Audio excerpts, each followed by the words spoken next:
सांख्य के गूढ़ रहस्यों को समझने के कारण, विशेषकर सांख्य के दूसरे अध्याय में जिसमें मन के बारे में ही चर्चा है, उसमें बताया है कि मन के जो तीनों अंग हैं, बुद्धि, अहंकार और मनस, और पांच इंद्रियां, ये सब सामान्य कारण वे, यानी बैकग्राउंड में कुछ फोर्सेस काम करते हैं, तभी हम अपने मन से अपनी इच्छा अनुसार काम करवा पाते हैं।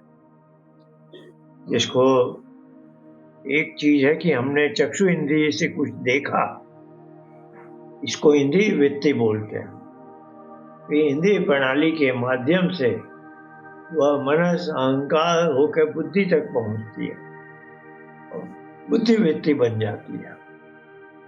बुद्धि वृत्ति का आत्मा को बोध होता है, क्योंकि आत्मा बुद्धि प्रति संवेदी है। तो यह जो पूरी प्रणाली है, इंद्रिय प्रणाली, ये कैसे काम करती है, इसके बारे में यह सूत्र है। सामान्य करण वृत्ति प्राण पंचवायव, 5 प्रकार के वायु के कुछ विशेष ढंग से काम करते हैं, जो प्राण के अंतर्गत है, और उससे हमारा सूक्ष्म शरीर अपने ढंग से, जैसी व्यवस्था है ईश्वर की, वैसे काम कर पाता है। ये जो वायु है, बहुवचन में 5 वायु, हम जानते भी हैं कि 5 प्राण है, प्राण अपान व्यान समान उदान। तो 5 वायुओं को, ये वायुमंडल वाला स्थूलभूत का जो पंचभूत है, आकाश, वायु, अग्नि, जल, पृथ्वी, उस वायु से भिन्न है। इसी सूक्ष्म वायु के बारे में महर्षि दयानंद वेद भाष्य में कई स्थलों पर सूत्रात्मा वायु शब्द का प्रयोग, और ऋग्वेदादि भाष्य भूमिका में भी एक अध्याय है सृष्टि उत्पत्ति से संबंधित, जिसमें यजुर्वेद के 31वें अध्याय के मंत्रों का उल्लेख है, जो पुरुष अध्याय भी कहा जाता है। सहस्र शीर्षा पुरुष ऐसे शुरू होता है। उसके भी एक मंत्र में महर्षि दयानंद ने सूत्रात्मा वायु लिखा है। तो ये जो सूत्रात्मा वायु है, यह सूक्ष्म जगत का, अब सूक्ष्म जगत के पदार्थ वो माने जाते हैं जिनकी इंद्रिय वृत्ति बन ही नहीं सकती, भले ही आप उनको कितना ही मैग्नीफाई कर लें, आधुनिक से आधुनिक माइक्रोस्कोप से उस छोटे सूक्ष्म पदार्थ को देखना संभव ही नहीं है। यही उसकी परिभाषा है, उसकी इंद्रिय वृत्ति बन ही नहीं सकती। और साइंटिस्ट भी जानते हैं, साइंटिस्ट भी सूक्ष्म जगत के पदार्थों को हम यदि सब एटॉमिक पार्टिकल्स कहें तो कोई गलत बात नहीं होगी। और हाई स्कूल से ही हम इलेक्ट्रॉन, प्रोटॉन, न्यूट्रॉन से परिचित हैं। इनको किसी ने देखा नहीं है, इनका प्रभाव दिखता है एक तरह के स्पेक्ट्रम में। तो उसकी वेवलेंथ से हमारे साइंटिस्ट बताते हैं कि ये पार्टिकल संभवतः इस प्रकार का है, इसकी मात्रा है, इस वेवलेंथ से ये अपनी ऊर्जा का संप्रेषण कर रहा है, जिससे एक विशेष प्रकार से प्रकाश निकलता है, एक विशेष वेवलेंथ रखता हुआ। तो ये सब बातें सांख्य में हैं। तो बेंगलोर बहुत अच्छा स्थल है भारत की, यदि कहें तो आधुनिक जो क्रांति आई है डिजिटल और फिर इंफॉर्मेशन टेक्नोलॉजी की, और अब AI, आर्टिफिशियल इंटेलिजेंस की बात चल रही है, तो भारत के अधिक से अधिक इंजीनियर, वैज्ञानिक बेंगलोर में हैं, काम करते हैं। और यहाँ अच्छी अच्छी संस्थाएं भी हैं। इंडियन इंस्टीट्यूट ऑफ साइंस है, जो पहले टाटा इंस्टीट्यूट कहलाता था, और वहाँ एक विशेष केंद्र है, सेंटर फॉर कॉन्शियसनेस। और भी यहाँ अनेक संस्थाएं हैं जो साइंस की जो साइंस पर काम करती हैं। तो बेंगलोर में यदि हम, तो जैसा इन 7 व्याख्यानों में हमने किया है कि सूक्ष्म शरीर की भी चर्चा हो, जो उपासना है, और उपासना से लाभ है बहुत। महर्षि दयानंद ने एक स्थल में लिखा है सत्यार्थ प्रकाश में, उपासना का क्या लाभ है कि हमारे गुण कर्म स्वभाव ईश्वर के जैसे हो जाते हैं। ये एक बहुत बड़ी बात है कि हम क्वालिटेटिवली ईश्वर जैसे हो सकते हैं। इससे बड़ी आदर्श की तो हम कल्पना भी नहीं कर सकते। और भी अनेक लाभ हैं। इस सत्यार्थ प्रकाश में महर्षि दयानंद ने उपासना के लाभ में यह भी कहा है कि हमारे सामने जीवन में दुख तो आते ही हैं, पर पर्वत के समान दुख भी हमें विचलित नहीं कर पाता। इतनी हमारे अंदर सामर्थ्य आ जाती है, दुख का हम सामना कर सकते हैं और दुख से विचलित हुए बिना जीवन जी सकते हैं। नहीं तो छोटे मोटे दुख से ही मनुष्य हिल जाता है। और दयानंद ने लिखा है, पर्वत के समान दुख भी हमें विचलित नहीं कर सकता। और इसके बाद एक छोटा सा वाक्य लिखते हैं, यह क्या कोई छोटी बात है। तो ऐसे आयुष्मान इंदिरा नगर और आयुष्मान मायाथली जिसके सौजन्य से ये बाद के 3 व्याख्यान हो रहे हैं, तो दोनों तीन व्याख्यानों की ये जो श्रृंखला है, एक सूक्ष्म शरीर से संबंधित थे कि हमें उपासना लाभ हो, उपासना में सफलता मिले और उससे हर मनुष्य लाभान्वित हो सकता है। इसमें साइंटिस्ट भी लाभान्वित होंगे। और फिर बेंगलोर से यदि हमने काम करके दिखाया तो कुछ साइंटिस्ट भी सांख्य आदि के गंभीर अध्ययन में रुचि लेंगे कि उसमें सूक्ष्म तत्वों की इतनी चर्चा है। और महर्षि दयानंद सत्यार्थ प्रकाश के अष्टम समुल्लास में लिखते हैं कि कुल मिलाकर 300 सब एटॉमिक पार्टिकल है। ये संख्या तो किसी को भी आश्चर्यचकित कर देगी। 60 गुणे, क्योंकि पंच तन्मात्र तो है ही। ये 5 की संख्या का तो उद्गम हमारी 5 बुद्धिंद्रियों से, ज्ञानेंद्रियों से होता ही है, किंतु प्रत्येक इंद्रिय के पंचभूत, 5 पंचभूत है, आकाश, वायु, अग्नि, वायु, वैसे ही पंच तन्मात्र हैं जो कि सूक्ष्म जगत है। और एक एक के साथ 60 तरह के छोटे छोटे कण हैं। तो आज भी यदि हम साइंस की विधा में देखें तो इलेक्ट्रॉन, प्रोटॉन, न्यूट्रॉन तो हैं ही, बहुत सारे क्वार्क्स हैं और जीनोन और कई तरह के पार्टिकल की चर्चा हो रही है। और बहुत कुछ ही वर्षों पहले हिगिंस बोसोन की बात हुई। वो एक नया पार्टिकल इन्होंने खोज निकाला जिसको कभी कभी गॉड पार्टिकल भी बोलते हैं। और कुल मिलाकर मेरे ख्याल से 20-30 ये पार्टिकल, सब एटॉमिक पार्टिकल। और हमारे साहित्य में 300 पार्टिकल की बात हो रही है। तो इस तरह की चर्चा अब आर्य समाज की तरफ से साइंटिस्ट के साथ हो सकती है।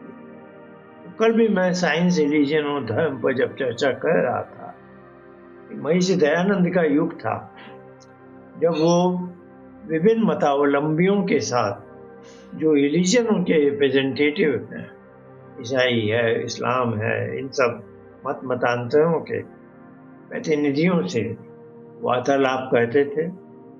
इसको शास्त्रार्थ भी कहा गया। चांदपुर शास्त्रार्थ हम सब ने सुना है उनके जीवन में। और ये शास्त्रार्थ प्रणाली बाद में ये परिपाटी आर्य समाज ने आगे भी चलाई महर्षि दयानंद के जीवन काल के बाद। और आर्य समाज का यह शक्ति थी, आर्य समाज में ज्ञान प्रवाह की, शास्त्रार्थों में उसने बहुत सफलता पाई। और शास्त्रार्थ को हम जय पराजय की दृष्टि से न देखें तो इसका शाब्दिक अर्थ भी है शास्त्र का अर्थ जानना। भले ही दो पक्ष हों, दोनों की आरंभिक विचारधारा कुछ अलग हो सकती है, पर दोनों में बराबर दृष्टि से यह इच्छा शक्ति होनी चाहिए कि हम शास्त्र का सही अर्थ जानना चाहते हैं और दोनों पक्ष एक दूसरे की सहायता करें और शास्त्र का सही अर्थ जानने में सफल हो। तो आज के युग में शास्त्रार्थ शब्द का प्रयोग करना कोई ज्यादा महत्व नहीं रखता, सही ढंग भी नहीं माना जाएगा। और विशेषकर जब हम वालों से बात करना चाहते हैं, साइंटिस्ट की बात करना चाहते हैं, तो इसको डायलॉग ही बोलना चाहिए, वार्तालाप ही बोलना चाहिए, जहाँ उद्देश्य हो कि हमने जो सांख्य से गूढ़ रहस्य खोज निकाले हैं थोड़े बहुत, हम उनके सामने प्रस्तुत करें। हमारे लिए, जबकि मैं स्वयं अप्लाइड साइंस, थर्मल साइंस, विशेषकर कंबशन साइंटिस्ट के रूप में काम कर चुका हूँ, और मैं भी कहूँगा कि जो पार्टिकल फिजिक्स है उस भाषा में मैं बात नहीं कर सकता। उस भाषा में मुझे बात करनी पड़े तो मुझे भी 8-10 वर्ष का गंभीर अध्ययन करना पड़ेगा, जो मेरे लिए तो संभव नहीं है मेरी आयु को देखते हुए, और मेरे पास दूसरे भी बहुत से काम हैं। पर हाँ, हम में से कुछ थोड़ा सा फिजिक्स का और आजकल इंटरनेट के माध्यम से एक थोड़ी लाई जा सकती है। यदि हम में से कोई साइंटिस्ट है जो स्वयं इस उपासना मार्ग से आगे हो सकता है, तो वो सांख्य के गंभीर अध्ययन से खुद लाभान्वित हो सकता है और अन्य साइंटिस्टों से एक तरह का वार्तालाप कर सकता है। तो बेंगलोर इसके लिए मुझे बहुत उपयुक्त स्थल लगा। तो मैंने जब 1 सप्ताह का यहाँ का कार्यक्रम बनाया, कल मैं वापस न्यूयॉर्क के लिए लौट आया हूँ, कल रात्रि में। पर ये जो 3 की श्रृंखला मैंने बनाई है आयुष्मान मयथल्ली के तत्वावधान में, इसका उद्देश्य है कि सांख्य से जो हमें सूक्ष्म जगत में प्रवेश करने का अवसर मिला है, उसकी बातों को और सांख्य को अपने आप में हम साइंटिस्ट के पास ले जा सकें और देखें कि क्या होता है। हमें किसी भी बात का वो वैसा नहीं है कि यही होना चाहिए, खुले मन से हम वार्तालाप करना चाहेंगे। तो सबसे अच्छा है साइंटिस्ट, कुछ एक साइंटिस्ट को हम प्रभावित कर सकें, वो भी उपासना मार्ग में आए।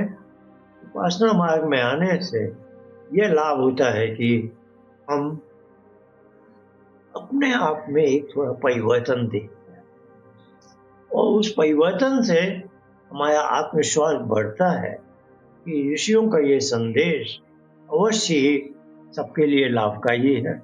महर्षि दयानंद ने तो कई जगह बहुत सीधी सादी भाषा में बात करूं तो आज का शीर्षक भी यही है कि हम इंद्रिय सुख और उससे परे कैसे जा सकते। अंग्रेजी में कहूं तो towards happiness and beyond happiness. तो चाहे कोई वेदों का मूर्धन्य विद्वान हो, चाहे कोई साइंटिस्ट हो, तो कोई फिलोसफर है, दार्शनिक है, हम उससे पूछें कि आप ये जो काम कर रहे हैं उससे जनता को, मनुष्यों को क्या लाभ होगा, तो हर कोई अंत में यही बोलेगा कि हम जन कल्याण की भावना से काम करते हैं, जिससे कि सब मनुष्य को सर्वे भवन्तु सुखिनः, सबको सुख मिले। यह बात सबको समझ में आती है, हर कोई, और सामान्य मनुष्य भी, वर्ण व्यवस्था का भी यही रहस्य है। ब्राह्मण अज्ञान को दूर करता है कि सबको अंदर ज्ञान वृद्धि हो। क्षत्रिय अन्याय को दूर करता है कि अन्याय के कारण किसी को दुख न हो। वैश्य भी अभाव को दूर करता है कि किसी वस्तु के अभाव से किसी को दुख न हो। तो इस पूरी सामाजिक व्यवस्था इसीलिए है कि दुख न हो, सुख मिले। साइंटिस्ट भी ऐसे ही बोलते हैं। और हमारे वैदिक ऋषि ने एक विचित्र सी बात कह दी है, और सांख्य का आरंभ भी वहीं से हुआ है। अथ तीव्र दुख अत्यंत निवृत्ति अत्यंत पुरुषार्थ। उन्होंने ये नहीं कहा हम सुख बढ़ाना चाहते, उन्होंने कहा हम दुख से निवृत्ति, दुख से छुटकारा पाना चाहते हैं। अब आज के युग में आप जनता को कहें कि मेरे पास आओ, हम दुख का निवारण करेंगे, और दूसरी दुकान कोई खुली हो, वो कहेगा हम यहाँ खूब हर तरह का सुख बांटेंगे, तो बहुत संभव है अधिक भीड़ सुख वाली दुकान में जाएगी, क्योंकि सुख का आकर्षण ऐसा ही है। पर असलियत क्या है? आप कल्पना कीजिए, एक मनुष्य पुरुष है, दिन भर बाजार में दौड़ धूप करके घर लौटा, उसे बहुत प्यास लगी। उसने धर्मपत्नी से कहा मुझे एक गिलास पानी दे दो। अब धर्मपत्नी कहे कि आज मैंने दोपहर में तुम्हारी मनपसंद जलेबी बनाई है, तो पहले जलेबी खाओ और सुख मिलेगा। अब वो मनुष्य को प्यास लगी है, उससे पहले एक गिलास पानी चाहिए, उसके बाद वो जलेबी भी खा लेगा। और यदि ये महिला, कोई ऐसी होगी नहीं, हर महिलाएं बहुत समझदार होती हैं, पर आप कल्पना कीजिए कि कोई महिला ऐसे ही जिद कर बैठे, नहीं पहले जलेबी का सुख लो फिर पानी दूंगी मैं, तो ये कोई उचित नहीं है। तो ये एक काल्पनिक मैंने कथानक बनाया यह समझाने के लिए कि जब मनुष्य को दुख होता है तो दुख से छुटकारा पाना बहुत आवश्यक है, उसके बाद सुख की बात की जाएगी। तो वैदिक ऋषि की ये बात गलत नहीं है, और सांख्य का ऋषि सब जानता है, बहुत महान ऋषि। तो छठे अध्याय में उन्होंने एक सूत्र और डाल दिया।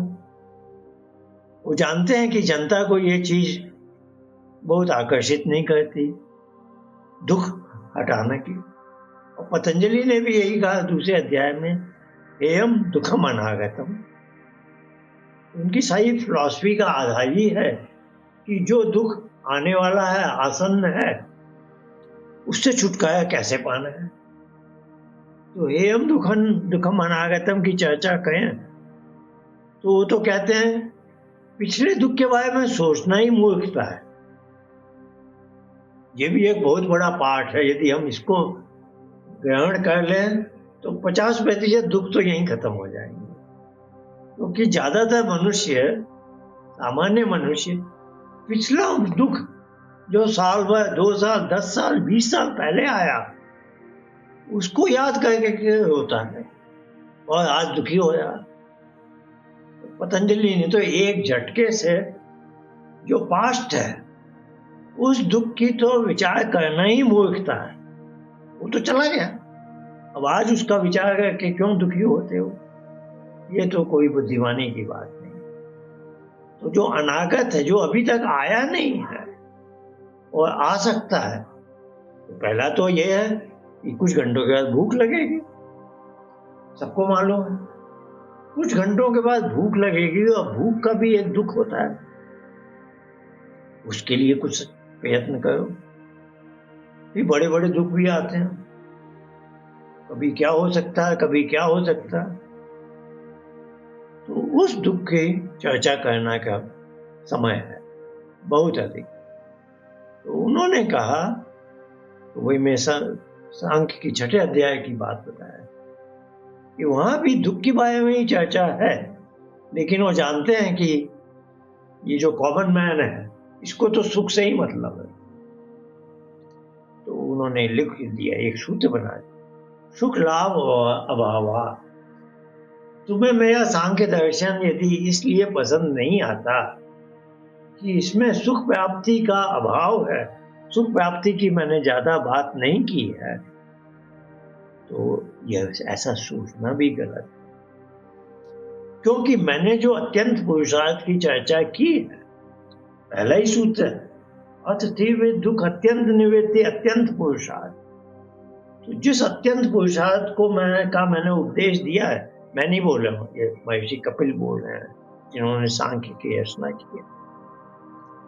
तो उस 6ठे अध्याय में जाके उस सूत्र में बोल रहे हैं कि मैंने जो बातें कही हैं उनसे 2 विधियों से हल निकलते हैं। 2 विधि, दूसरी विधि क्या है? एक तो कह दिया दुखों की अत्यंत निवृत्ति है और उसी के लिए अत्यंत पुरुषार्थ है। अब बोल रहे हैं एक और चीज हो जाती है, नहीं है क्या? और उन्होंने क्या कहा, सूत्र शैली है ये, इसीलिए बड़े रहस्य होते हैं कि तुम सुख लाभ की बात करो तो समझ में आ जाएगा आपको कि दूसरा जो बेनिफिट मिलने वाला है उसका सुख से कोई संबंध, पर वो बताते नहीं है। क्यों नहीं बताते हैं? वही आज का विषय है। आज का विषय है कि ये सुख है क्या? तो सुख की चर्चा में सबसे पहले है, वो हर कोई जानते हैं। जैसे मैं भी अभी चाय पिया हूं, सुख है, इंद्रिय सुख, ये जो रसना इंद्रिय को सुख मिलेगा, 5 इंद्रियों को कुछ सुख है। ये सुख की एक विशेषता है। ये सुख तभी मिलता है जब सुख का एक भौतिक साधन उपस्थित हो और वो इंद्रियों से जुड़ा हो। मैं कुछ स्वादिष्ट व्यंजन खाऊं, जब तक वो जिह्वा में है वो सुख है। जहां मैंने चबा के मुंह में डाल लिया, सुख चला गया। उसका लाइफ टाइम बहुत संक्षिप्त होता है। जब तक इंद्रियों का उस विषय से संबंध है, तो रसना इंद्रिय का विषय है रस, चक्षु इंद्रिय का विषय है रूप, श्रुत इंद्रिय का विषय है ध्वनि शब्द। ये 5 इंद्रियों के कुछ विषय हैं एक एक।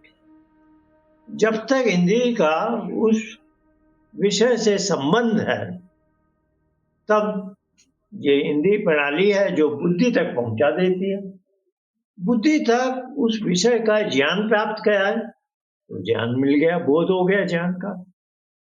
वही ज्ञान को आत्म तत्व अपने छाती से लगा ले कि नहीं, मुझे तो इससे बहुत लगाव है, मुझे तो ये व्यंजन इसीलिए मैंने खाया कि इसका स्वाद मुझे अच्छा लगे। तब वो स्वाद केवल ज्ञान वृत्ति नहीं है, उसके ऊपर चिपक जाती है, पड़ जाती है। इसको बोलते हैं चित्त अवसानुभोग, अवसान हो जाता है। बुद्धि वृत्ति का आत्मा पर अवसान हो जाना, पड़ जाना, गले पड़ जाना है, तब उसे कहते हैं भोग वृत्ति। भोग यहाँ टेक्निकल टर्म है, भोग विलास वाला भोग नहीं है। इसका मतलब क्या हुआ? भोग का परिणाम सुख है तो दुख भी हो सकता है। तो इस आत्मा के पास 3 शक्तियां हैं, कर्म करने की, ज्ञान पाने की और भोग करने की, भोक्तृत्व। भोग का परिणाम है सुख और दुख। पतंजलि तो और भी आगे चले गए, सांख्य में भी गए हैं, पर उन्होंने उतना उसका व्याख्यान नहीं किया।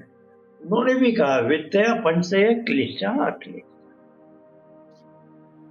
वह महर्षि पतंजलि योग दर्शन में ये सूत्र जैसा का तैसा लिखा हूं, जैसा सांख्य में वैसा ही लिख दिया, लेकिन दूसरे अध्याय में क्लेश की लंबी चौड़ी व्याख्या करे।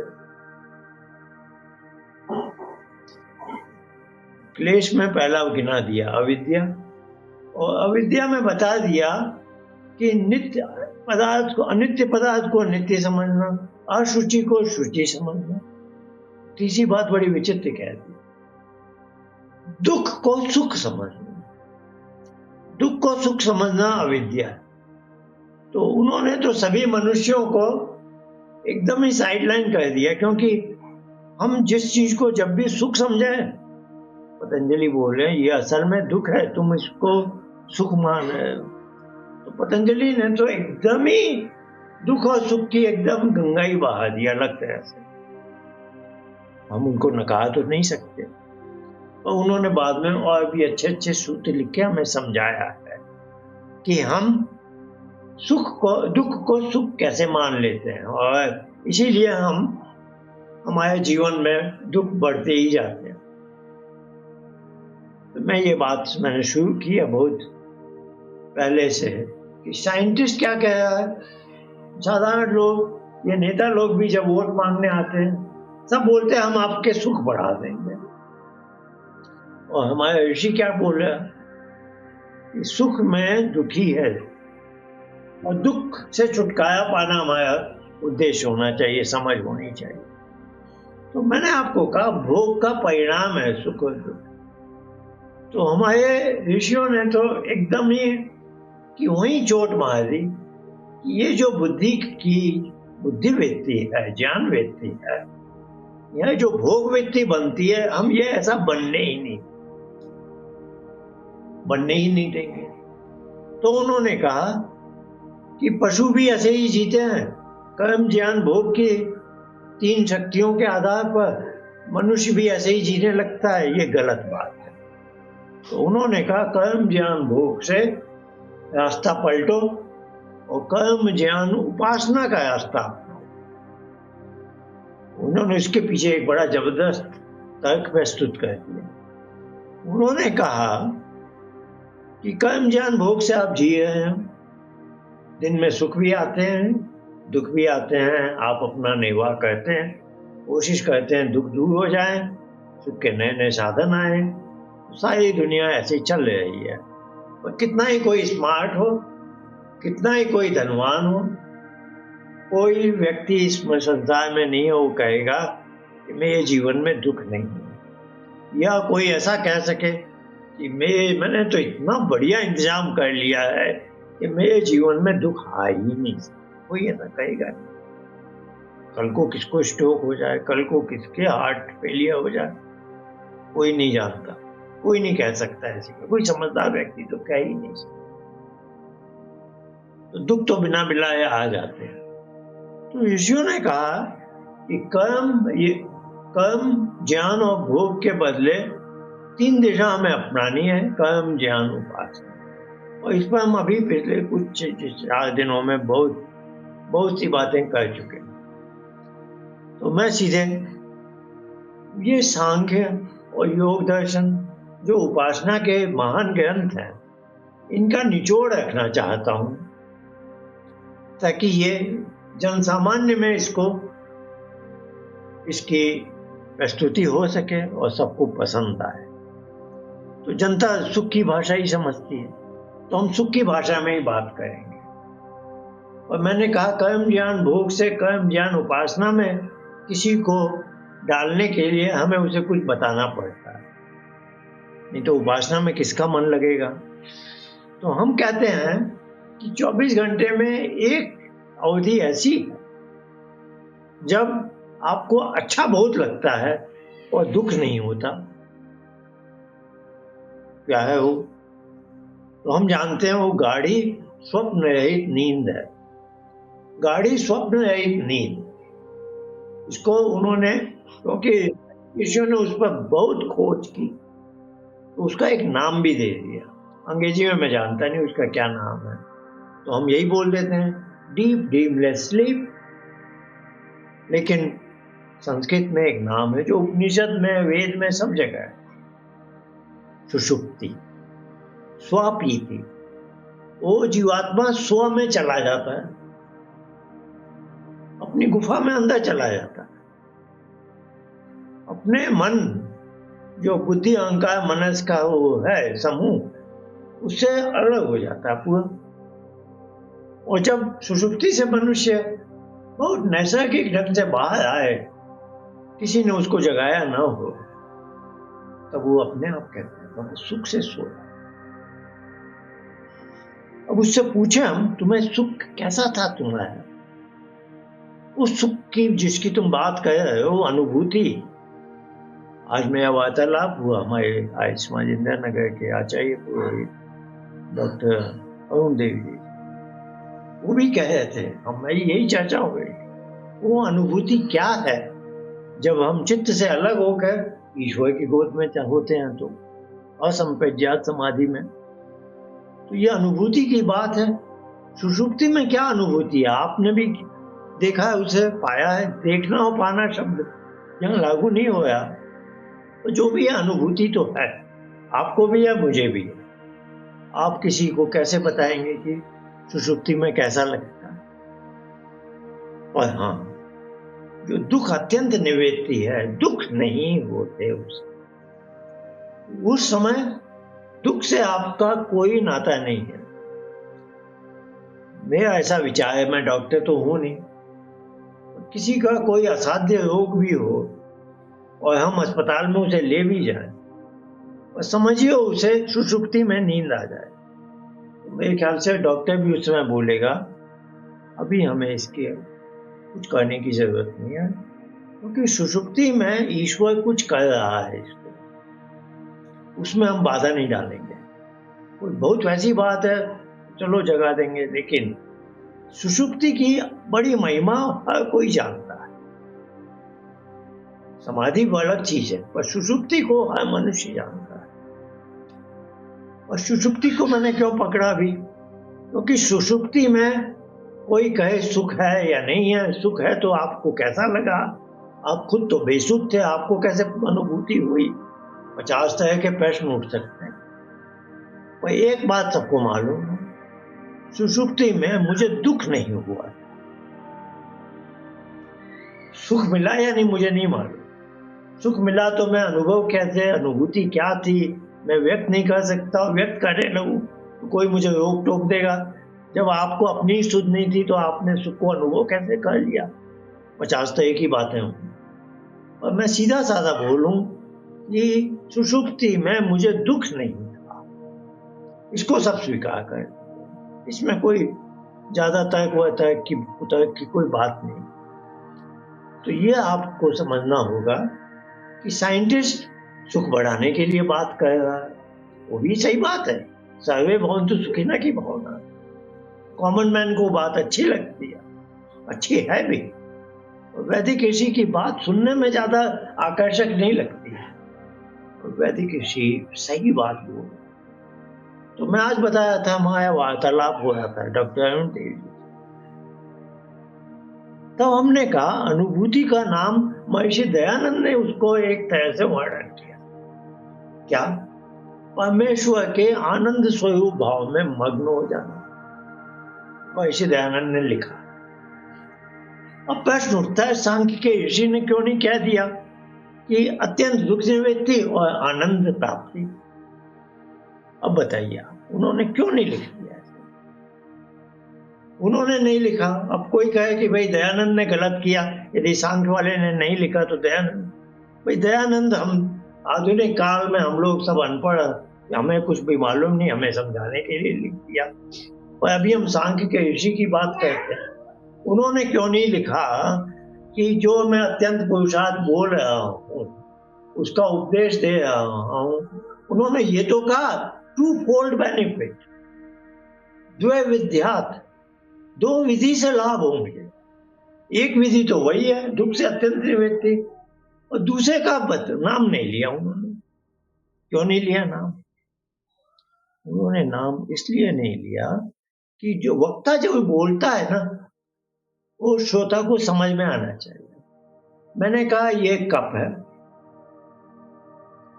ठीक है, मैं इसे कप बोल रहा हूं, आप भी समझ रहे हैं, तो वक्ता इसको बोलते हैं वाचक पद है। ये वस्तु है, वाच्य, इसका जो शब्द है वो प्याली है, कप है, जो भी बोल दिया हिंदी अंग्रेजी, आप भी जानते हैं, मैं भी जानता हूं। मैंने बोला मैंने एक कप चाय पी ली, आप समझ गए क्या पिया। अब ऋषि बोल रहे हैं कि ऋषि तो महान है, उन्होंने तो आनंद को अनुभव किया, मैंने तो नहीं किया। अब वो मुझे बोले आनंद मिलता है, मुझे क्या समझ में आया? फिर मैं उनसे पूछूंगा भाई थोड़ा तो बताओ ये आनंद होता क्या? नहीं, तो ये आनंद पद क्या कहलाता है हमारी भाषा में? अनिर्वचनीय, जिसको इनडिस्क्राइबेबल। तो उन्होंने पद 3 प्रकार के बना दिए, सत असत अनिर्वचनीय। तो महर्षि कपिल ने संकेत दे दिया, सुख लाभ अभावात से आप परेशान हो रहे हो तो सुख की पराकाष्ठा मिल जाएगी, लेकिन वो ये नहीं बताया कि आनंद मिलेगा, और सुख शब्द वहां वैलिड नहीं है। अभी आपको मैं समझाता हूं। जैसे जैसे आपके जीवन में उपासना मार्ग में आप उन्नति करेंगे, सुख शब्द छूटता जाएगा। क्यों? तो सबसे पहले हमने बोला, पहले कोटि का सुख है इंद्रिय सुख, जिसकी अभी थोड़ी चर्चा की कि हमारी इंद्रिय या इंद्रिय गोलक जो भी कह लीजिए, हम ज्यादा टेक्निकलिटी में नहीं जाए। और एक है ऑब्जेक्ट ऑफ प्लेजर, भौतिक साधन है जिससे मुझे सुख मिल रहा है। उन दोनों में संपर्क होना चाहिए, और जब तक संपर्क है तो सुख है। संपर्क टूटा तो सुख की लड़ी टूट गई। और क्या विशेषता? तो इसका लाइफ टाइम बहुत सीमित है। और एक बड़ी विचित्र विशेषता है, उस क्रम में मुझे फिर दुख की बात करनी पड़ेगी। दुख इतना महान होता है, बताइए, हम उससे पीछा नहीं छुड़ा सकते। दूसरी विशेषता क्या है इसकी? ये सब्जेक्टिव है। बताइए, कोई दुनिया में एक सुख नहीं है जिसको हर मनुष्य कहे कि मुझे सुख मिले। आपको 10-20 लोग बैठे हैं, आप चाय भी पिलाएंगे उनको, तो किसी को बिना दूध की चाहिए, किसी को चीनी नहीं चाहिए, किसी को ये चाहिए। सबकी पसंद अलग अलग है। एक तरह की चाय भी ऐसी नहीं है जो 20 लोग बोले हाँ मुझे ऐसी चाय पसंद है। तो दुनिया में कोई भी सुख का साधन आप सोच लीजिए, खोज लीजिए, जिससे हर मनुष्य को सुख मिलता। कुछ बातें हम खुल के बोल नहीं सकते, और बच्चों को उससे मतलब नहीं, आप समझ गए। नहीं तो वेस्टर्न लोगों ने सुख के लिए बहुत, वो तो पार्टियां बाजी करते हैं, वो लोग क्या क्या करते। मैं प्रिंसटन के एक प्रोफेसर ने कह दिया सबसे बड़ा सुख, बताइए, ये आज की सोच है जो मनुष्यों को दिशा दे रहे हैं बड़े बड़े प्रोफेसर। भाई किसी बच्चे का इससे मतलब है क्या? आप कैसे बोल रहे हो हर मनुष्य के? ये कोई यूनिवर्सल सुख हो सकता है क्या? देखिए, हमें बहकाने के लिए लोग क्या क्या बात करें, और ये बात आप समझ लीजिए, सुख है सब्जेक्टिव। कोई भी एक सुख साधन नहीं है जिसको सब पाके बोले मुझे इससे सुख मिलता है। लेकिन दुख तो एक लंबी सूची बन जाए। भूख का दुख, भूख लगे तो हर मनुष्य बोलता है मुझे दुख हो रहा। प्यास लगे तो हर मनुष्य बोलता है मुझे दुख हो रहा। दुख के तो बहुत सारे स्रोत हैं जो यूनिवर्सल हैं, सुख का एक भी नहीं है। तो ऋषियों ने जो बातचीत की है ऐसे ही काल्पनिक नहीं है, बहुत सोच समझ के बात करते हो। हमें गहराई से समझना पड़ता है। ये अत्यंत दुख निवृत्ति से ही शास्त्र क्यों शुरू हुआ, अत्यंत सुख प्रवृत्ति से क्यों नहीं किया उन्होंने? बहुत सोच समझ के उनकी बातें होती हैं। तो मैं पहली शर्त, हम इसके अगेंस्ट नहीं है, और हम सुख को एक अलग ढंग से देखते हैं। जैसे मैं बाजार में जाऊं, फूल गोभी लेनी है मुझे, फूल गोभी उठाई, देखने में बहुत अच्छी है, चक्षु इंद्रिय ने अप्रूव कर दिया अच्छी, नाक ने सूंघा, कोई दुर्गंध नहीं है, नासिका ने भी कह दिया अप्रूव्ड। जब सब इंद्रियां अप्रूव कर देती हैं तो हम कहते हैं ये गोभी मैं ले जाऊंगा। इंद्रियों का जो अप्रूवल है वो इनेबलिंग है, आप समझ रहे हैं ना? इसका मतलब ये चीज की जा सकती, करना आवश्यक नहीं है। ये 5 वॉचमैन है, द्वारपाल है, हर द्वारपाल जांच करता है कि अंदर क्या जा रहा।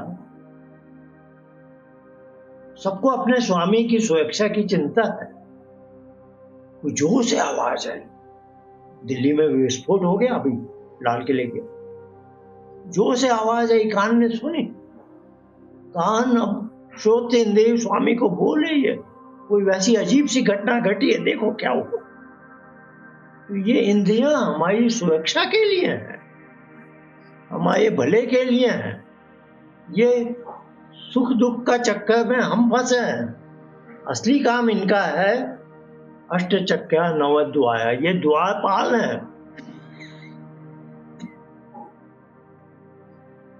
असली इनकी उपयोगिता यही है। अब इनकी जो प्रवृत्ति है उससे हम सुख खोजने लगे तो हम मूर्ख बन गए। नहीं, इनका सही उपयोग है कि आप चेक करो कि अंदर जो आ रहा है वो हमारे भले के लिए है या नहीं। तो जो भले वाले को है उसको आप सुख मत समझ लो। यही तो हमसे गलती होती है। आंखों से कोई चीज दृश्य अच्छा लगा, इसका मतलब इट इज अप्रूव्ड बाय चक्षु, चक्षु ने इसको अप्रूव कर, और उसमें इतने हम गए, इससे तो बड़ा सुख मिला, तो आप गए काम से। तो आपको अपने इंस्ट्रूमेंट का सही उपयोग आना चाहिए। कार चलाते हैं क्यों? एक स्थान से दूसरे स्थान में जा रहे हैं। अब कोई कहे कार चलाने में जो मजा आता है, हवा खोल लो, एक ये है वर्षा हो जो अब चलाओ, पेट्रोल फूक रहे हो, बिना बात के धुआं कर रहे हो इतना। ऐसे ही सबकी नाकों में क्या क्या हो रहा है, प्रदूषण की समस्या। आप अपने उपक्रम से जो आपका उद्देश्य है उसकी पूर्ति करो कि भाई हाँ हम 3-4 लोग हैं, हम इतनी जल्दी पहुंचना, इतना समय लगता है, ये आप वाहन का उपयोग कीजिए, कोई मनाही नहीं है। और उससे आप इंजॉयमेंट बन रहे हैं।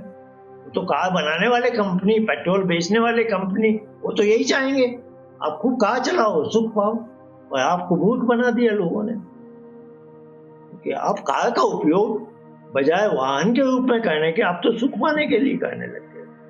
तो ये जो हर चीज बोलना, ये गलत बात। तो 5 इंद्रियां अपने अपने काम कर रहे हैं। थोड़ी देर के लिए मान लीजिए इंद्रिय सुख है, लेकिन आप उससे एक गुलाम नहीं बनना है। इसी को कहा वैराग्य भाव। उसमें इतना अनुरक्त नहीं हो जाना उस राग में, भाई उस रेस्टोरेंट में वो चीज जो इतनी फैंटास्टिक है, वो खाने में जो मजा आता है। जाए एक जैन परिवार, जैन युवक, और टाइम्स ऑफ इंडिया ने बड़ा हो किया, ये अखबार वाले भी बड़े दुष्ट हैं। जहां जहां हमारी संस्कृति को नष्ट किया जा सकता है, पीसा जा सकता है, कोई मौका नहीं छोड़ा। एक जैन युवक ने 4-5 साल पहले की बात है, मांसाहार शुरू कर दिया, कर देते हैं लड़के हैं, और उसने गौ मांस कीमा खा लिया। और उसने न्यूज रिपोर्टर को क्या बोला पता है? उसने कहा ये एक बार खा लो तो बस, इसके सामने कोई और चीज है ये। अब आप और हम शाकाहारी हैं। अब वो जैन युवक हमें बोल रहा है एक बार आप कीमा खा के देखो, उसके बाद आप सब चीजें भूल जाओ। अपना जीवन नष्ट करने को क्या क्या है देखिए, हम ज्यादा समय क्यों लगाए। तो ये इंद्रिय सुख आवश्यक है कि हर व्यंजन का स्वाद अच्छा हो, तभी हमें भोजन हम क्यों कहे हैं? स्वाद के लिए, हम पोषण के लिए, न्यूट्रिशन के लिए। स्वाद एक तरह का वॉचमैन है, द्वारपाल है। स्वाद खराब है तो वो भोजन का नहीं, दवा तो चलो कड़वी हो सकती है, भोजन को थोड़ी कोई कड़वा खाएगा। स्वाद अच्छा हो, अनुकूल हो, तो इसका मतलब ये नहीं है कि ठूस ठूस के खा रहे हैं। तो ये इंद्रिय सुख होना चाहिए। हमारी संस्कृति में ईश्वर की बनाई किसी चीज की कोई त्रुटि नहीं है। इंद्रिय सुख होता है, मिलता है, हमें भी लेना है, और हमें उससे ऊंचा उसको अपने नियंत्रण में रखना। अब दूसरा सुख है, और ये सुख की मैंने बता दिया आपको, चिद अवसानों को। ये बुद्धि व्यक्ति चेतन सत्ता के चेतन के ऊपर पड़ जाए, तब ये भोग हुआ। तो ये इंद्रिय सुख है। इसमें एक चीज ऑटोमेटिक है कि ये मन जो माइंड है, स्टेट ऑफ माइंड है, एक पर्टिकुलर स्टेट ऑफ माइंड आपको सुख देती हो, ये सब्जेक्टिव है, ये भी मैंने आपको समझा दिया, ये ऑब्जेक्टिव नहीं है, यूनिवर्सल नहीं।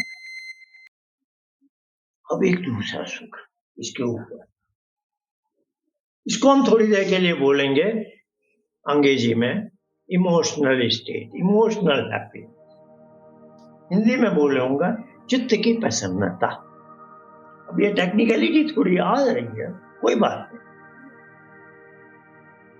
वो तो हर मनुष्य को मालूम है।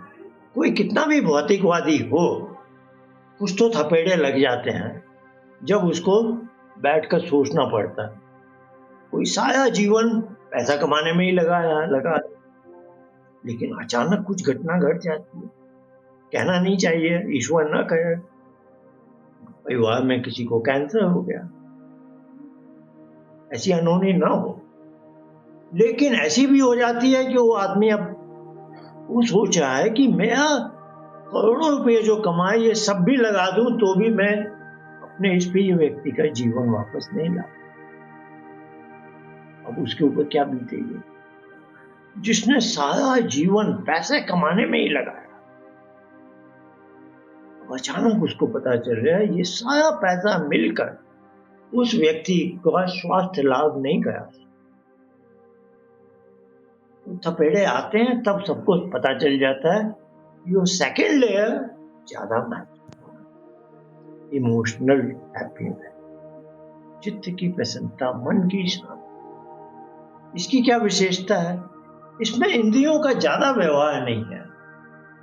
थोड़ा तो था, कान से सुना कि अमुक व्यक्ति को कैंसर हो गया, डॉक्टर ने सुना, वो कान से आपने सुना है, वह असल में आपके ऊपर कैसा प्रभाव, वो आपका प्रिय व्यक्ति, उससे आप जुड़े हुए हैं, वो उसका दुखमय कीमोथेरेपी हो रही है, महीनों महीनों आप चक्कर काट रहे हो, पता है कि आगे भी कुछ होना नहीं है, असाध्य है। तो ये तो दुख की घटना, और ऐसे सुख भी होते हैं। बेटा हॉस्टल में, माता पिता को आया कि बेटे ने बहुत फर्स्ट आ गया अपनी क्लास में, पढ़ने में बहुत अच्छा किया, सुनने में तो आया, कान से ध्वनि आई या फोन से पता चला, असली खुशी क्यों हो रही है, क्योंकि उनका निकट, उनका संबंध है, आत्मज है, और उसने अच्छे काम में सफलता प्राप्त की, तो ये उसकी इमोशनल हैप्पीनेस। जो अधिक समझदार मनुष्य होते हैं वो इमोशनल हैप्पीनेस को ज्यादा महत्व देते हैं, न कि इंद्रिय सुख को, जो सेंसुअल प्लेजर्स हैं। अब ये दोनों में, अब इनमें देखिए यूनिवर्सलिटी ज्यादा है। हर माता पिता को खुशी मिलेगी कि बेटे ने पढ़ने लिखने में बहुत अच्छा किया, हर माता पिता को यूनिवर्सलिटी है ना ज्यादा, ये तो सबको ही अच्छा है। और ये दोनों में एक कॉमन फैक्टर है। कॉमन फैक्टर क्या है, स्टेट ऑफ माइंड, मन की एक स्थिति है, यानी ये सुषुप्ति से थोड़ा अभी भी कम है, मैं सुषुप्ति तक पहुंच नहीं पाया। तो आज का साइंटिस्ट यही दो पे बात करेगा, और ज्यादातर तो लेवल, सारा बाजार चल रहा है लेवल 1 पर, सारी दुकान है, सारे सिनेमा घर, टीवी है, सब है, सेंसुअल प्लेजर। इमोशनल हैप्पीनेस पर भी बहुत कम लोग बात, और यहां पर तो गाड़ी, सबकी गाड़ी रुक जाती। और अब हम साइंटिस्ट से डायलॉग करना चाहते हैं, साइंटिस्ट को अब हम पकड़ लेते हैं कि देखो सुषुप्ति तो होती है, और अब सांख्य के रहस्य हमने खोल दिए, अब आप भी अंतरंग योग में जा सकोगे, जाके देखो क्या होता है। तो अब समाधि में क्या होता है ये आप बताइए, आप साइंटिस्ट हो, हम तो इतना जानते नहीं, आपको ब्रेन का सब मालूम है, न्यूरोलॉजिस्ट का सब मालूम है, न्यूरोसाइंस पूरा मालूम है, आप बताइए क्या। मुझे पूरा विश्वास है, ऋषियों ने यही कहा है, उनका सांख्य में तो एक सूत्र है, समाधि सुषुप्ति मोक्षेषु ब्रह्मरूपता। उन्होंने सुषुप्ति और समाधि को एक समकक्ष में रख दिया। समकक्ष में रखा है क्यों, कि समाधि वही अवस्था है जब चित्त पर कोई हलचल नहीं हो, जैसे सुषुप्ति में नहीं होता। लेकिन बहुत बड़ा अंतर है। बहुत बड़ा अंतर क्या है? आप रात की नींद में गए, ईश्वर की दया से सुषुप्ति मिल गई। और ये भी ध्यान रखने की बात है, सुषुप्ति की आप डिमांड नहीं कर सकते। आप चाह तो सकते हैं, ईश्वर कहे मुझे आज गाड़ी नहीं मिल जाए, पर ये होगा तो उसकी के पास। तो सुषुप्ति समाधि में ये कॉमन फैक्टर है। नींद में तो आप जा सकते हैं, भाई चलो भाई मैंने परेशान मन को ठीक शांत कर दिया, नींद आ गई। नींद अब सुषुप्ति वाली आएगी है, ऐसे ही आ जाएगी सामान्य नींद, आप इसका निर्धारण नहीं कर। वैसे ही जब हम योगाभ्यास करें तो ध्यान में तो चले जाते हैं भाई, चित्त की वृत्ति हट गई, सब जितना कर लिया। 2-3 उपाय हमने यहाँ भी बात की है, कर लिया, ब्लैंकिंग टेक्निक बोला, ठीक। पर फिर ये समाधि में बदलेगी क्या, ये उसकी के पास है। तो नींद सुषुप्ति तक जाएगी, ध्यान समाधि तक जाएगा, ये ईश्वर का डिस्क्रिप्शन है, हम नहीं चुनाव। अब आई उनमें अंतर की बात। सुषुप्ति में जो मनुष्य जैसा जाएगा, थकान मिट जाएगी और वापस आ जाएगा अगले दिन चुस्त होकर, जैसा उसका जीवन चल रहा है। समाधि में क्या? समाधि में जो उसका मन था उसकी सफाई हो जाएगी, काफी सफाई, वॉशिंग एंड सर्विसिंग। तो हम साइंटिस्ट के पास अब ये चीज प्रोग्राम लेकर जाना चाहते हैं, क्योंकि किसी दुनिया में किसी के पास भी माइंड की वॉशिंग सर्विसिंग का कोई प्रोग्राम है ही नहीं। और जो बोल रहे हैं वो भी काम नहीं कर रहा, क्योंकि मैंने 3-4 दिनों में बार बार बोल दिया, अंतरंग योग में जाने का कहीं प्रोग्राम है ही नहीं। सांख्य की सही पुस्तकें 3:33 पर फेल हो रहे हैं, योग दर्शन की सही पुस्तकें 1:34 पर फेल हो रहे हैं। और अब जमाना बदलने वाला है, बहुत तेजी से आध्यात्मिक क्रांति आएगी। हम आर्य समाज को मुख दर्शक नहीं है ना, आर्य समाज को नेतृत्व करना है। तो ये सब उपदेशकों का, प्रचारकों का, आचार्य, पुरोहित और कार्यकर्ताओं का और सब सभासदों का भी कर्तव्य बनता है कि जिस दूसरे नियम में महर्षि दयानंद लिख गए, ईश्वर सच्चिदानंद स्वरूप उसी की उपासना करनी योग्य है। अब आप उसकी उपासना कर सकते हैं और आपको करनी चाहिए। आप नहीं करते हैं तो गलत बात। हर आर्य समाजी को, हर आर्य समाज से दयानंद के सिपाही को अपने दैनिक जीवन में उपासना लानी चाहिए। और जब उससे जो निखार आएगा, वही मैंने कहा, सुषुप्ति में जैसे आप गए वैसे ही बाहर निकले। समाधि तो क्या, ध्यान में भी बहुत परिवर्तन आ जाते हैं। यहाँ सूत्र है सांख्य का, रागो अपहति ध्यानम। ये जो संस्कार है, जो सांसारिक चीजों में हमें जकड़े रहते हैं, उनको नाम दिया गया क्लेश। क्लेश के संस्कार का हनन होता, हट जाता। तो ये हमारे पास फॉर्मूला है। इससे अब क्या है, साइंटिस्ट, साइकेट्रिस्ट, साइकोलॉजिस्ट, साइकोथेरापिस्ट सबके गदगद होने का प्रोग्राम बनता है। सब कहेंगे कि हम एक व्यक्ति को बदलने में घंटों लगाते हैं और सफलता मिलेगी या नहीं मानते। अब तो है कि 5-10 मिनट का उसको उपासना का बनाया, सिखा दिया, 4-5 सिटिंग में सिखा दिया। अब वो अपने आप ही जादू जो सीट पर चढ़कर बोले। अब वो व्यक्ति बोलेगा, हाँ भाई मुझे तो बहुत लाभ हो रहा है। तो लाभ का तो हमने बता ही दिया। आपके गुण कर्म स्वभाव ईश्वर जैसे हो जाते हैं। अब इससे बड़ी बात क्या है बताइए। और दुख की भी आता है तो पर्वत के समान दुख भी कुछ नहीं कर सकता, क्योंकि आपने डिस्टेंस बना के रखी है। बुद्धिवृत्ति और आप देख रहे हैं और आप निर्णय लेते हैं इससे मुझे प्रभावित होना है या नहीं होना है। आप अपने मन के गुलाम नहीं हैं, आप मन के स्वामी हैं। चलो, मन ने मुझे ये बात बताई, बुद्धि ने, ठीक है, मैंने जान ली, लेकिन मैं निर्णय लूंगा कि मैं इससे कितना प्रभावित होने वाला हूं। तो आप अपना जीवन अपनी मुट्ठी में रख लें। तो इस तरह की बातों से और भी हम बातचीत कर सकते हैं, पर मैंने कहा इतना ही आज पर्याप्त है। अब हम साइंटिस्ट के पास सूक्ष्म रही का फॉर्मूला उपासना विधि के माध्यम से और सूक्ष्म तत्वों की कहानी जो पंच वायव है और जो अष्टम समुल्लास में 300 सब एटॉमिक पार्टिकल की चर्चा है, उसके आधार पर साइंटिस्ट भी जब उपासना से लाभ होंगे तो जानना चाहेंगे कि सांख्य में क्या ये लिखा है, और खोजेंगे और फिर वही आपस में चर्चा करेंगे कि ये 300 पार्टिकल क्या हो सकते हैं। अंतरिक्ष लोक का ये देवता वायु व इंद्र है, यास्क ने ऐसा लिखा। द्यूलोक का देवता सूर्य है, पृथ्वी लोक का देवता अग्नि है, और अंतरिक्ष लोक का वायु और इंद्र अथवा इंद्र। अब ये वायु तो स्पष्ट हो गया, पृथ्वी लोक का वायु नहीं है, यानी शुद्धात्मा वायु, अलग वायु।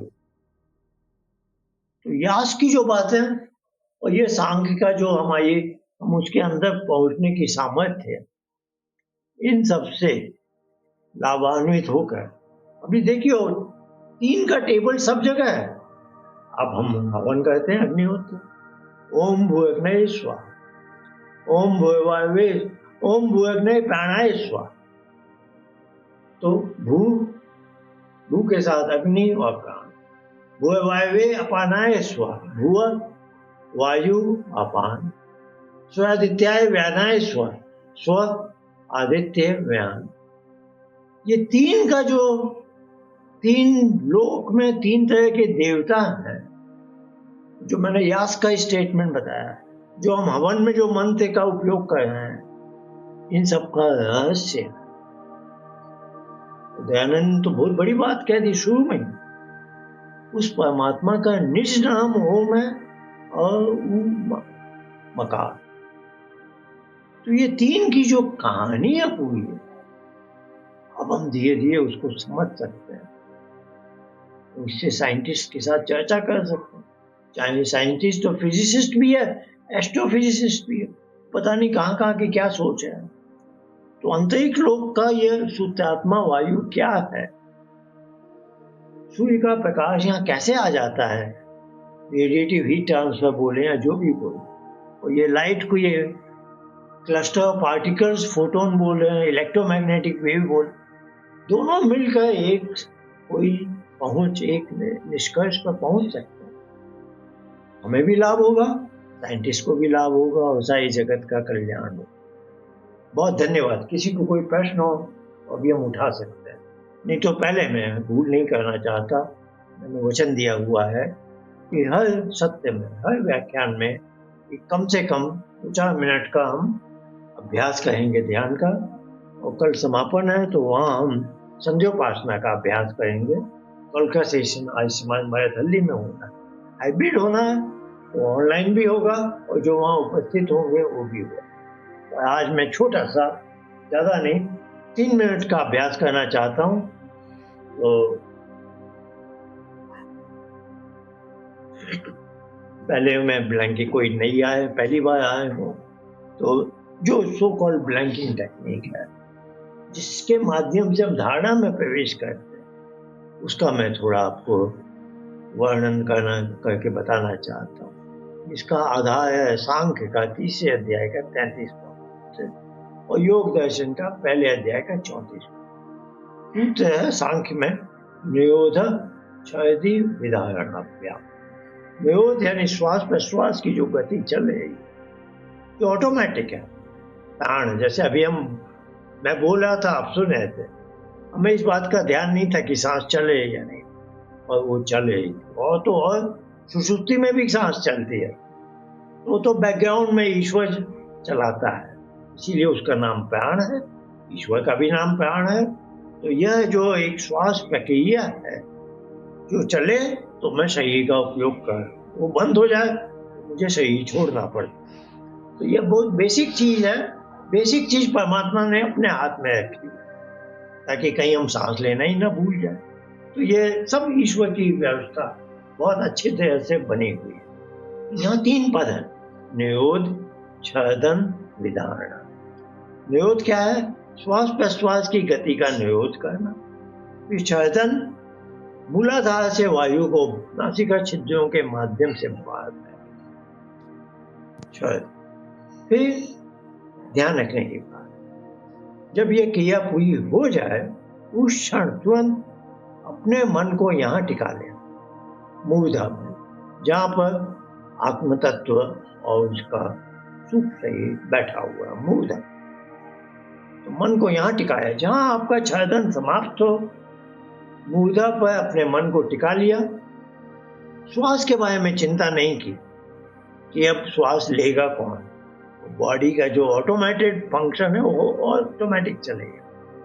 तो आप उस समय क्या पाएंगे कि चित्त पर कुछ भी नहीं है, जैसे सिनेमा हॉल का पर्दा खाली। ये एक ऐसी चीज है जो बुद्धि को चित्त भी बना रही है, चित्त वृत्ति का निरोध भी कर रही है, सीधे आपको निरोध अवस्था में पहुंचाती है। इतना आइए एक बार करके देखते हैं। श्वास को बाहर फेंकिए,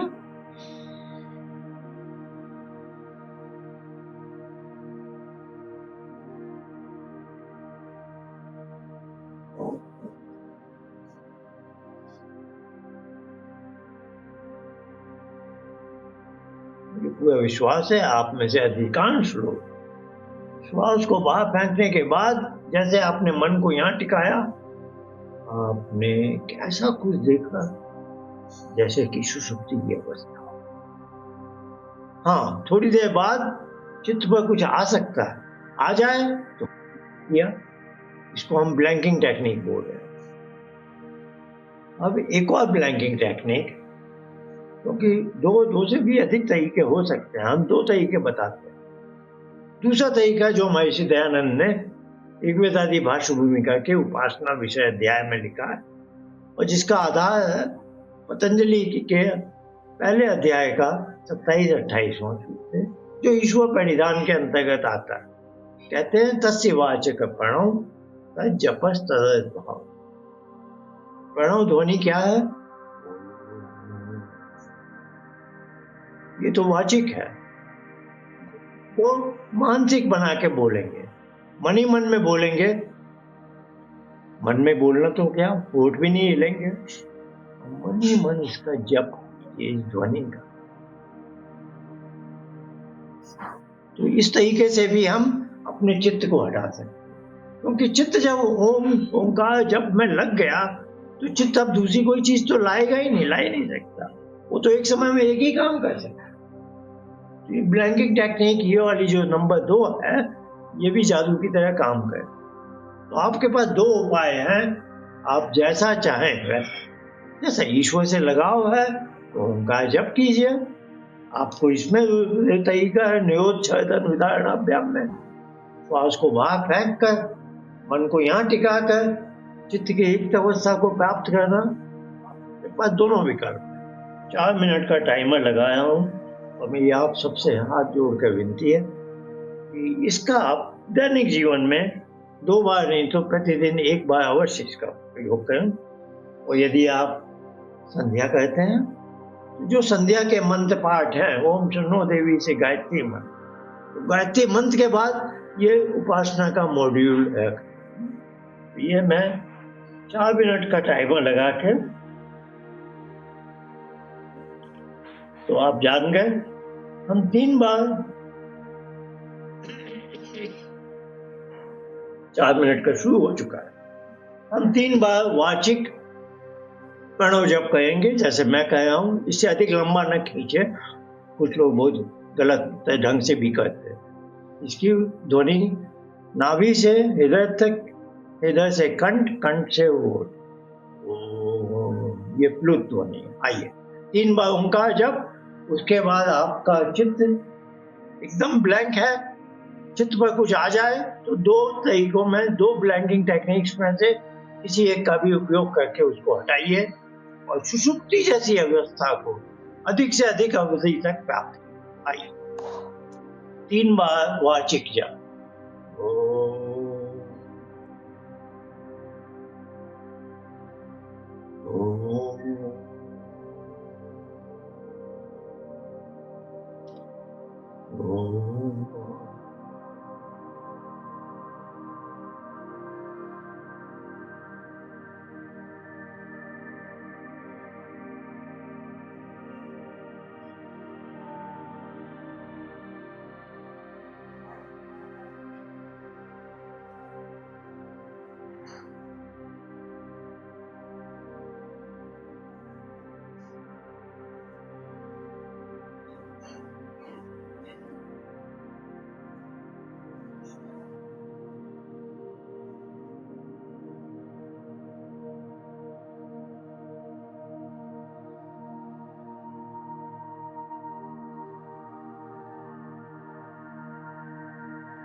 आप सबको बहुत धन्यवाद।